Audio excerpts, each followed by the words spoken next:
आज 15 अगस्त स्वतंत्रता दिवस की 75वीं सालगिरह। इसी महत्वपूर्ण दिन पर राष्ट्रीय ध्वज तिरंगे के बारे में कुछ जानकारी आज हम शेयर करेंगे। अप्रैल 1919 में गांधी जी ने पहले अपने देश के लिए तिरंगे को सम्मति दी थी। फिर कांग्रेस के हर 4 साल पर होने वाले अधिवेशन में इसे फहराया जाने लगा। मसूलीपट्टनम के पी वेंकैया ने जब राष्ट्रीय ध्वज के लिए कई तरह के डिजाइन पेश किए, गांधी जी ने सुझाव दिया था कि लाल और हरे रंग की पट्टियां बनाते हुए बीच में सफेद पट्टी पर चरखा रखा जाना चाहिए। ये सफेद रंग देश की अन्य आस्थाओं का प्रतिनिधित्व करेगा। फिर गांधी जी ने इस बारे में 13 अप्रैल 1921 में यंग इंडिया भी लिखा था, जिसमें उन्होंने विस्तार से लिखा कि राष्ट्रीय झंडा कैसा होना चाहिए।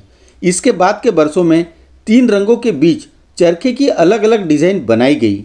10 साल बाद गांधी जी के प्रयास पर अखिल भारतीय कांग्रेस कमेटी ने अगस्त 1931 के मुंबई सत्र में ये प्रस्ताव सर्वसम्मति से पास किया। राष्ट्रीय ध्वज 3 रंगों का होगा। इसमें 3 रंगों को हॉरिजॉन्टली अरेंज किया जाएगा। भगवा, सफेद और हरे रंग होंगे जो ऊपर से नीचे के क्रम में होंगे, जबकि गहरे नीले रंग का चरखा बीच में सफेद पट्टी पर बनाया जाएगा। अब रंगों की व्याख्या अलग तरह से की गई। भगवा रंग साहस और त्याग, सफेद रंग शांति और सत्य और हरा आस्था और शूरता का प्रतीक होगा, जबकि चरखा जन आकांक्षाओं का इजहार करेगा। जब आजाद भारत के राष्ट्रीय ध्वज की बात 1947 में संविधान सभा के सामने आई तो नॉन कांग्रेसी सदस्यों ने तिरंगे में चरखे पर एतराज जाहिर किया। उनका कहना था कि यह चरखा वाला तिरंगा तो एक राजनीतिक पार्टी का झंडा है, उसे किसी राष्ट्र के लिए कैसे स्वीकार किया जा सकता है। काफी वाद विवाद और चर्चा के बाद झंडे पर एक समझौता हुआ कि तिरंगे को बरकरार रखा जाए, लेकिन चरखे की जगह सर्वसम्मति से सारनाथ के सम्राट अशोक स्तंभ पर जो चक्र है जिसमें 24 तिल्लियां है, उसे रखा जाए।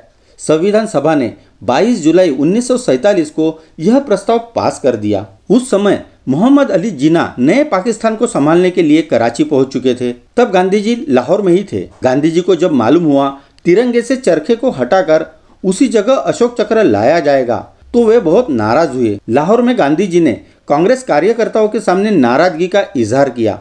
उन्होंने कहा, मैं भारत के ध्वज से चरखा हटाए जाने को स्वीकार नहीं करूंगा। अगर ऐसा हुआ तो मैं झंडे को सलामी देने से मना कर दूंगा।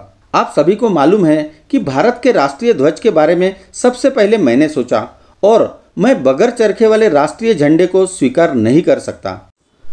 गांधी जी चाहते थे कि यूनियन जैक तिरंगे पर हो।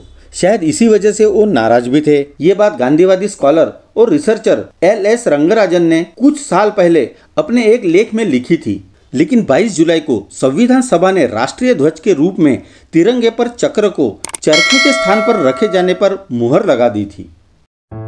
चलो जल्द ही मिलते हैं नए वीडियो के साथ ग्लोबल इंसाइक्लोपीडिया में।